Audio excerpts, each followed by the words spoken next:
Hello dear learners, welcome to my channel Study from Home with Rachna ma'am. Our today's topic is properties of square part 2. जैसा कि मैंने अभी last video में आपको properties of square बताए थे, लेकिन सारे नहीं बताए थे, सिर्फ 3 बताए थे, तो आज हम 4th से स्टार्ट करेंगे. ठीक है, इस 3 आपको मैंने उसकी प्रॉपर्टीज बता दी थी स्क्वायर की, और मैंने क्वेश्चन भी पूछा था. कई लोगों ने उसका रिप्लाई किया है और बहुत सही रिप्लाई किया है, तो आपका वो आंसर सही है. चलिए अभी हम देखते हैं 4th हमारा क्या है. अपना टॉपिक स्टार्ट करने से पहले बच्चों, अगर आपने अभी तक मेरा ये वीडियो लाइक नहीं किया है तो इसे लाइक कर दीजिए. अगर आप मेरे चैनल पर न्यू हैं तो सब्सक्राइब कर दीजिए, और सब्सक्राइब करने के बगल में ही एक बेल आइकन आएगा, उसे जरूर प्रेस कर दीजिए ताकि आपको मेरे आने वाले वीडियोस की नोटिफिकेशन मिलती रहे. आप मेरे वीडियोस को अपने फ्रेंड्स के साथ, अपने रिलेटिव्स के साथ ज्यादा से ज्यादा शेयर कीजिए ताकि उन्हें भी इसका बेनिफिट मिल सके. हर वीडियो के लास्ट में मैं एक क्वेश्चन पूछती हूँ, तो आप पूरा वीडियो मेरे साथ देखिए, इसे समझिए, और लास्ट में जो मैं क्वेश्चन पूछती हूँ उसका रिप्लाई आप कमेंट बॉक्स में जरूर दीजिए. चलिए स्टार्ट करते हैं अपना आज का topic, properties of squares part 2. ठीक है, यहाँ देखिए, the square of odd numbers is always square. यानी कि स्क्वायर की प्रॉपर्टी एक होती है, वो क्या, कि स्क्वायर ऑफ ऑड नंबर्स, यानी ऑड नंबर्स का स्क्वायर हमेशा ही ऑड होता है. ठीक है, जैसे कि देखिए 5 का स्क्वायर, तो 5 एक ऑड नंबर है, तो 5 का अगर हम स्क्वायर करेंगे, कई बच्चे क्या करते हैं 5 को 2 से कर देते हैं, यानी 5 2 जा 10 कर देते हैं. बेटा स्क्वायर का मतलब होता है वही नंबर 2 बार मल्टीप्लाई करना, यानी 5 को 2 से नहीं, 5 को 5 से मल्टीप्लाई करना. ठीक है, तो 5 5 जा 25 हो जाएगा, है ना. तो 25 हमारा भी एक क्या है, ऑड नंबर है. अगर कोई और ऑड नंबर हम लेके देखते हैं, जैसे कि मानिए 7 लिया, 7 एक ऑड नंबर है. अगर हम 7 का स्क्वायर कर दे तो 7 7 जा 49, और 49 भी हमारा एक क्या है, ऑड नंबर है. यानी कि हमें ये समझ में आ गया कि जितने भी ऑड नंबर्स होते हैं तो उनका स्क्वायर भी हमेशा क्या होता है, एक ऑड नंबर ही होता है. सेम उसी तरह से the square of even number is always even. यानी कि अगर हम किसी भी इवन नंबर का स्क्वायर करते हैं तो हमेशा ही क्या होता है, इवन होता है. जैसे मानिए 4 है, तो 4 एक इवन नंबर है, और 4 का स्क्वायर करेंगे तो आएगा 16, और 16 भी हमारा क्या है, एक इवन नंबर है. यहाँ देखिए 6 है, 6 हमारे एक इवन नंबर है. अगर हम 6 का स्क्वायर करते हैं तो 6 6 36, और 36 भी हमारा एक क्या है, इवन नंबर है. तो ये आपको प्रॉपर्टी समझ में आ गई कि अगर कोई भी ऑड नंबर हो तो उसका स्क्वायर हमेशा ऑड होगा, अगर कोई इवन नंबर हो तो उसका स्क्वायर हमेशा इवन होगा. ठीक है, इस टाइप से क्वेश्चन आते हैं. जैसे कि आपको लिखा हुआ है कि 49, तो आप बताइए कि ये किस डिजिट का स्क्वायर है. ठीक है, और आपको क्या दिए होते हैं, ऑप्शन दिए होते हैं. तो आपको सारे इवन नंबर दिए होते हैं और ऑप्शन में एक ऑड दिया होता है, तो आप समझ जाएंगे कि ऑड का स्क्वायर तो हमेशा ऑड ही नंबर होता है ना, तो इसलिए आप 7 पर टिक कर देंगे.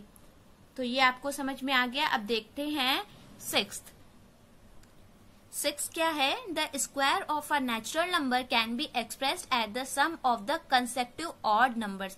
बच्चों ये जो 6th वाला प्रॉपर्टी है, ये आपके लिए बहुत इंपॉर्टेंट प्रॉपर्टी है, क्योंकि ये आगे एक्सरसाइजेस में भी इसका यूज है. ठीक है, देखिए क्या कहा गया है, the square of a natural number, the square of a natural number can be expressed as the sum of consecutive odd numbers.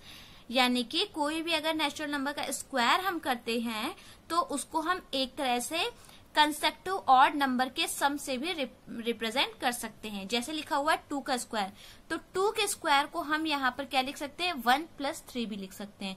Consecutive means होता है लाइन से आने वाले. ठीक है ना, लाइन से आने वाले ऑड नंबर्स. तो सबसे पहले 1 आता है, फिर 3 आता है ना, तो 1 के बाद 3 आ जाएगा. ऑड नंबर्स है ना, क्योंकि ये 2 तो नहीं आ सकता, तो 1 + 3 हमारा किसका हो जाएगा, 2 का स्क्वायर, क्योंकि 2 का स्क्वायर 4 होता है, और 1 + 3 भी हमारा क्या होता है, 4 होता है.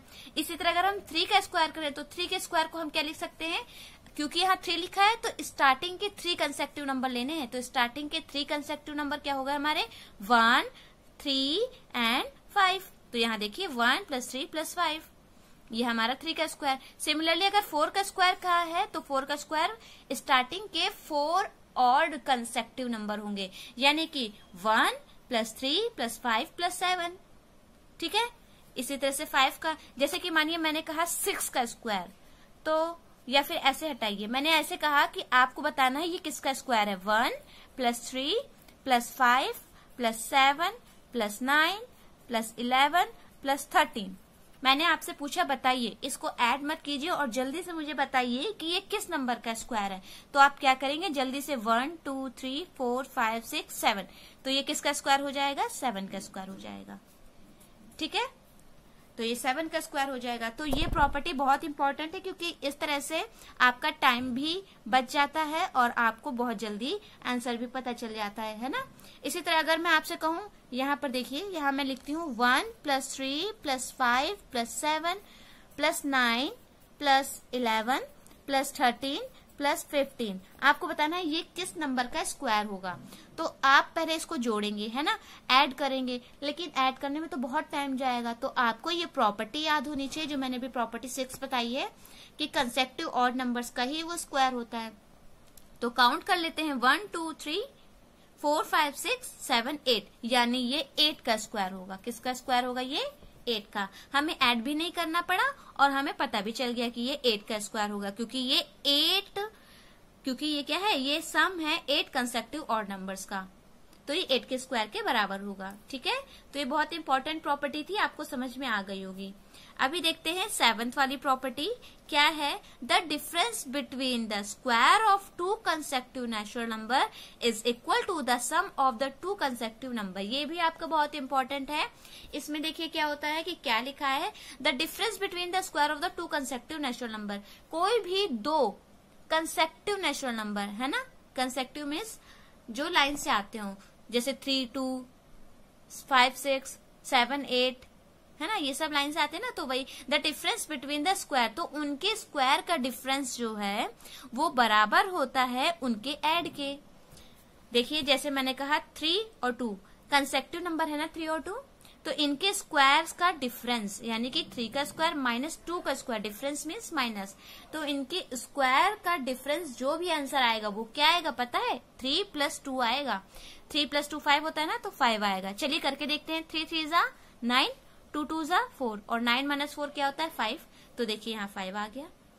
यानी कि अगर कंसेक्टिव नंबर्स का स्क्वायर है और उनका डिफरेंस कहा जाएगा तो वो हमेशा उन नंबर्स के एडिशन के बराबर होगा। जैसे लिखा है 7 का स्क्वायर माइनस 6 का स्क्वायर, तो ये कंसेक्टिव नंबर है। तो अगर आपसे मैं कहूं बताइए इसका आंसर क्या आएगा, तो आप क्या करेंगे, 7 प्लस 6 कर देंगे। तो 7 प्लस 6 कितना होता है, 13, तो हमारा आंसर 13 आएगा। ठीक है, यानी कि इससे भी हमारा टाइम क्या हो रहा है, बच जा रहा है। बार बार आपको 7 का स्क्वायर फिर माइनस 6 का स्क्वायर करके फिर उसको माइनस करने की जरूरत नहीं है। अगर आपको ये प्रॉपर्टी पता है तो आप डायरेक्ट उसका क्या कर सकते हैं कि आपको पता है कि 2 कंसेक्टिव नंबर्स के स्क्वायर का डिफरेंस जब भी निकालते हैं तो वो उसी नंबर के सम के बराबर होता है। तो इन दोनों का सम कर लिया, वही हमारा आंसर हो गया। जैसे यहाँ देखिए 10 का स्क्वायर माइनस 9 का स्क्वायर, बताइए क्या आंसर आएगा।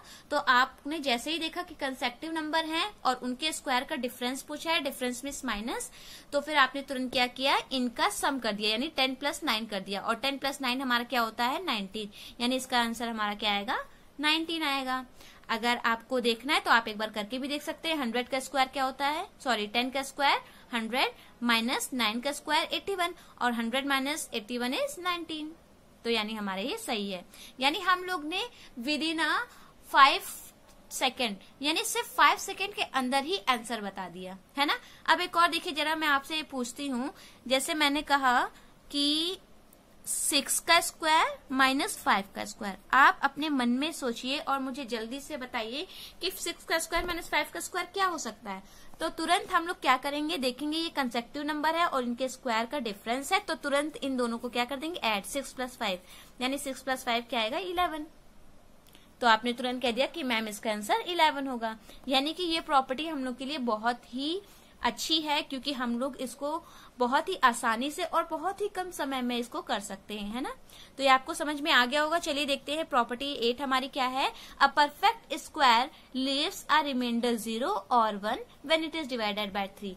ठीक है, अगर कोई भी परफेक्ट स्क्वायर होता है हमारा, कोई भी अगर स्क्वायर है, तो याद रखिए अगर हम उसे 3 से डिवाइड करते हैं तो उसके लास्ट में या तो 0 रिमाइंडर आएगा और या तो 1 आएगा।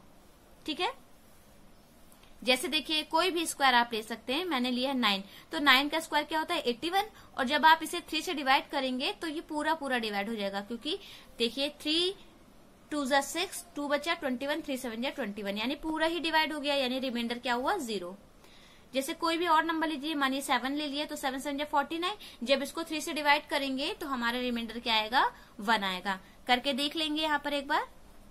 3 1 3, 1 बचा 9, 3 5 15, 3 6 18, हमारा रिमाइंडर कितना बचा, 1 बचा, है ना। तो कभी भी कोई भी स्क्वायर है तो अगर हम उसको 3 से डिवाइड करते हैं तो उसका रिमाइंडर हमेशा 0 और 1 बचता है। अभी आप कहेंगे कि मैम ऐसा आप क्यों बता रही हैं? ऐसा इसलिए बता रहे हैं, ये प्रॉपर्टी इसलिए इम्पोर्टेंट है क्योंकि आपसे कभी कभी पूछा जाता है कि बताइए ये है 2 2 4, बताइए क्या ये नंबर एक परफेक्ट स्क्वायर है?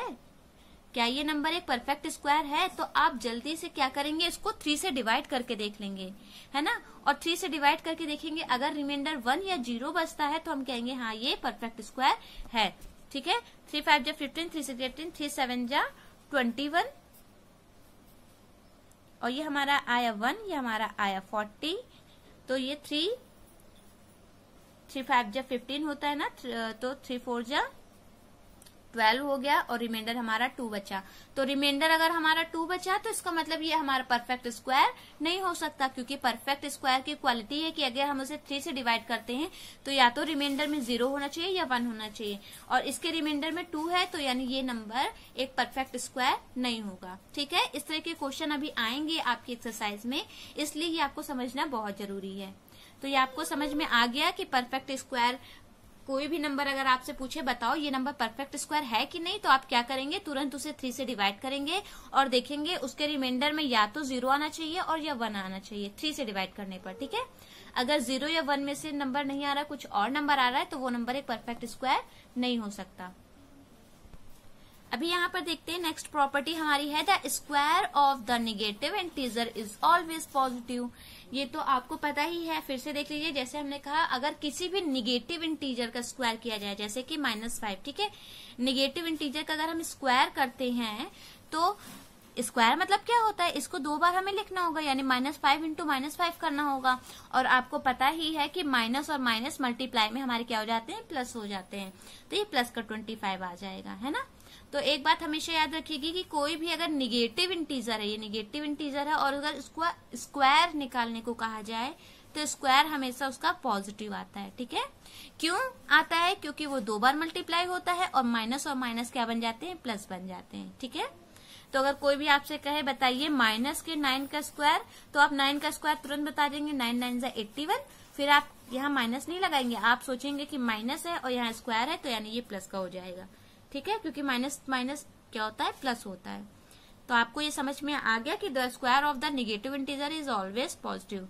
लेकिन अगर इसे हम यहाँ 2 बार नहीं 3 बार करते तो निगेटिव होता है, ठीक है। फिलहाल हम स्क्वायर की बात कर रहे हैं, तो यहाँ स्क्वायर हमारा अगर स्क्वायर का है और उसका अगर किसी नंबर का हम स्क्वायर कर रहे हैं, निगेटिव इंटीजर है, तो वो पॉजिटिव आएगा, ठीक है। स्टूडेंट्स, आपको ये वीडियो बहुत ही बेनिफिशियल लगी होगी क्योंकि ये चैप्टर बहुत ही इम्पोर्टेंट है, और इस चैप्टर की दृष्टि से अगर हम देखें तो ये जो हमारी प्रॉपर्टीज थी ये बहुत इम्पोर्टेंट है। अगर ये प्रॉपर्टीज आपको अच्छे से समझ आ जाएंगी तो आप ये एक्सरसाइज जो हमारी है उसे आपको करने में बिल्कुल भी टाइम नहीं लगेगा, क्योंकि सारा ही कुछ रिलेटेड होता है हमारी प्रॉपर्टी से। बच्चों, आपको अगर ये वीडियो अच्छी लगी हो तो इसे लाइक कीजिए, इसे शेयर कीजिए, और हाँ, लास्ट में मैं एक क्वेश्चन पूछती हूँ वीडियो के, जिसका रिप्लाई आपको कमेंट बॉक्स में करना है।